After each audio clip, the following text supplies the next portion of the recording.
nửa to nhìn thấy sao mà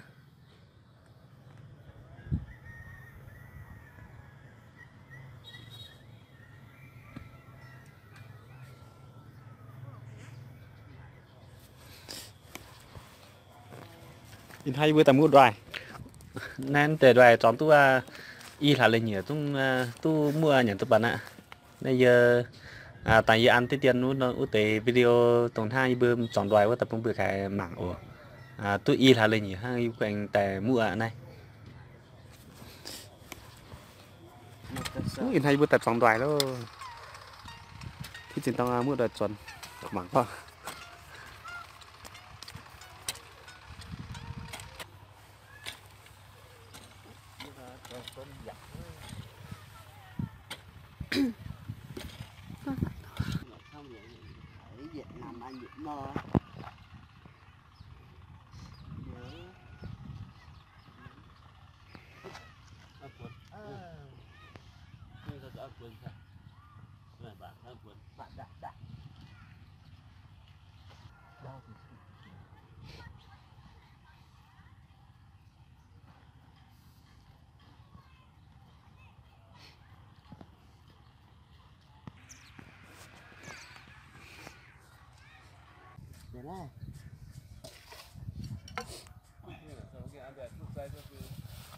mình xem mà mặn cho tăng dơ chỗ mà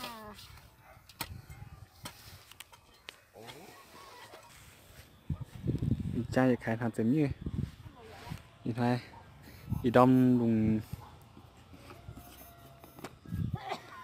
đom từ dụng hít của anh thằng dạ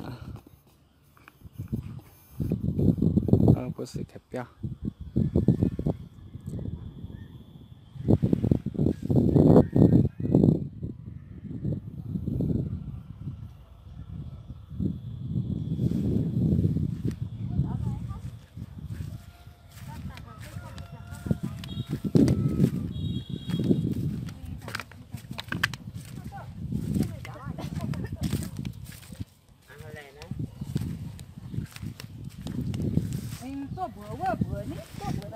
Man mình chỉ ra thôi. ăn cho tôi liền trang các bạn dùng của mẹ tạm bèn rồi tầm trắng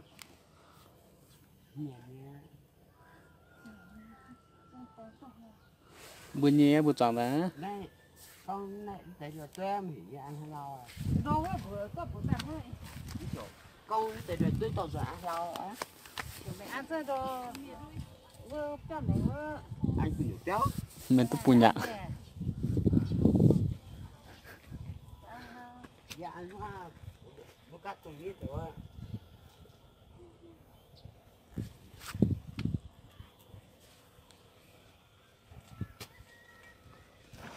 tao mua tạm tao như vậy nó tao mua cái ha tao về tao còn tao quả thôi mua tạm thì ra nó thôi mua cái ha hồ bắt đầu tôi sập bị ha nhỏ mai bữa trên nó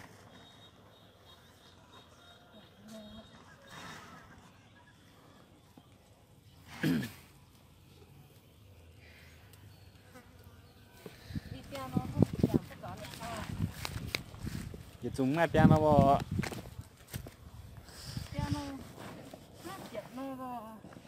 tên sơ đoài dạng in đoài này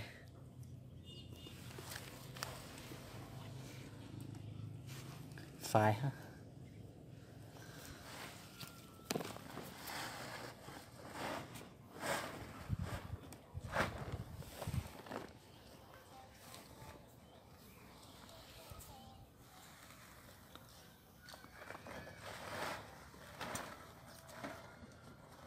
nên từ đời phần hai bữa choàng bữa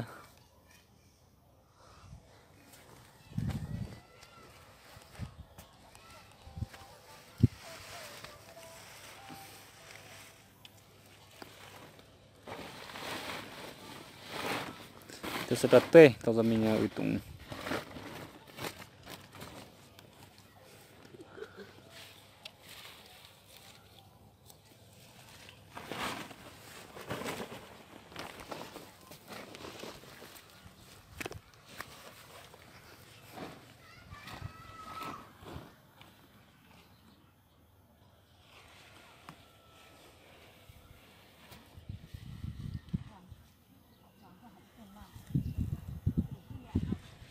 giờ trong chứ thằng nhỏ anh thấy mà thằng gieo à cũng hay hát tản gió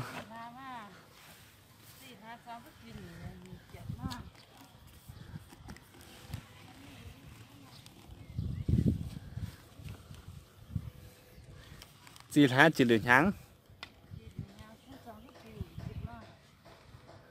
hắn nó hỏng mắc canh tự nhiên là nhé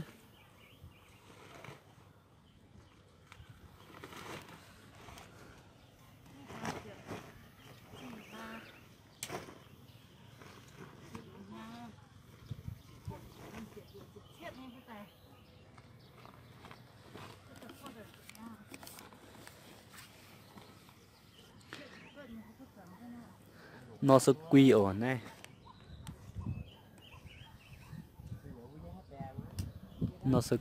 nó sẽ vui như này vừa quy tờ tè chẳng tờ đoài này tờ sẽ khai đoài đó nên là vừa cũng mua nhỉ chùa vừa mua nhỉ bây giờ sẽ tổng án tè mình thao hoa mình vật liệu y liệu bưa liệu bay liệu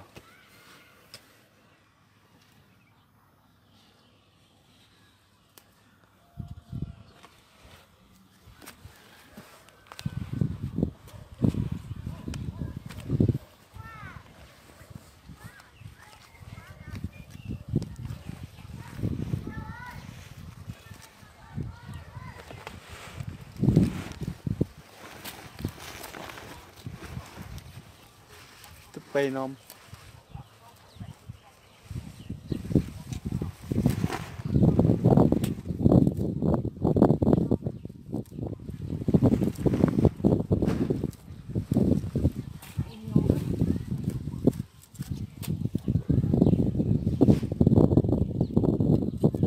rồi những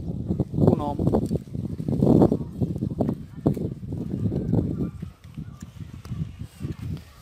để sẽ đoài tươi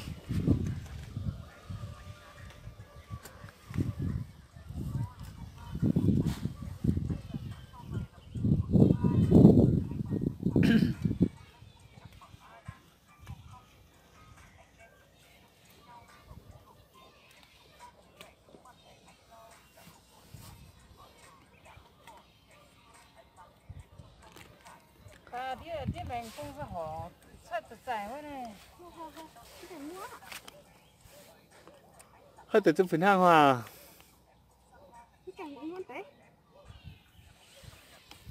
mua các cảnh phải em điều tới tin đó đó tới sát tự giải quá tao em mua cán cho nó tổng hết rồi cái áp rưỡi cọ nào này một cái áp này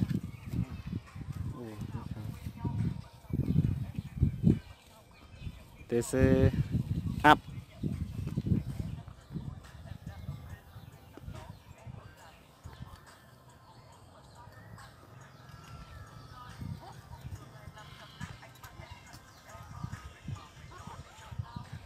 không bận là thể phim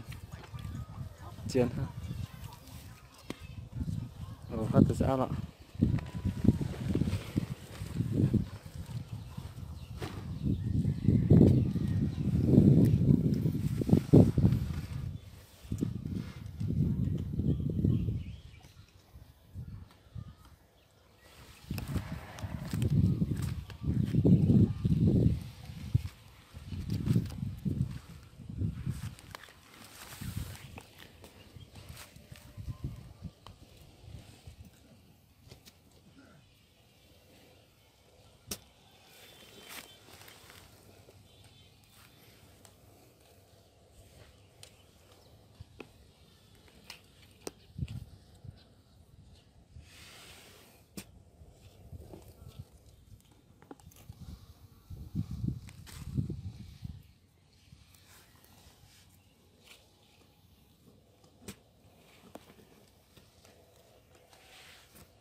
cho tôi dạy nha.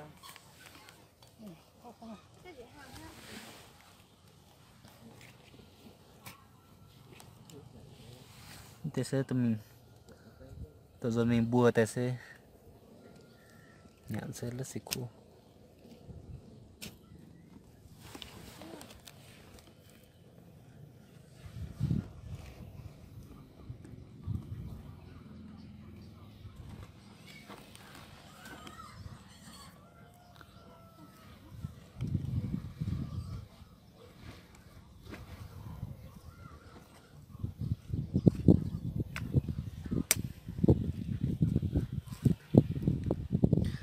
Bữa nay giờ liệu gì tôi y quy chút hả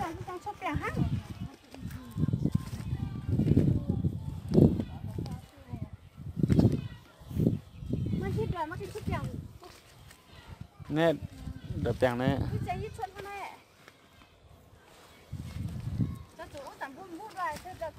đâu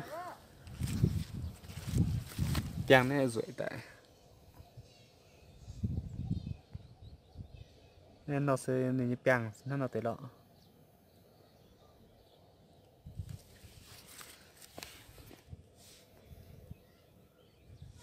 nên bữa sẽ khai đoài in từ đợt phần hai mấy dòng phá dòng như phá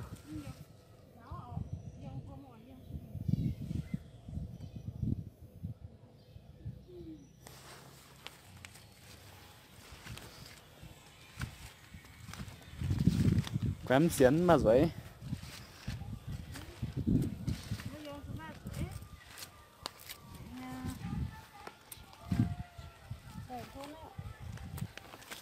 nó sẽ chỉ răng thằng răng nó này biết chứ phá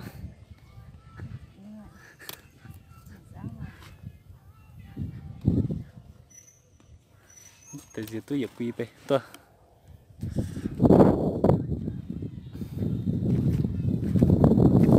mày tí giờ rủ gió nào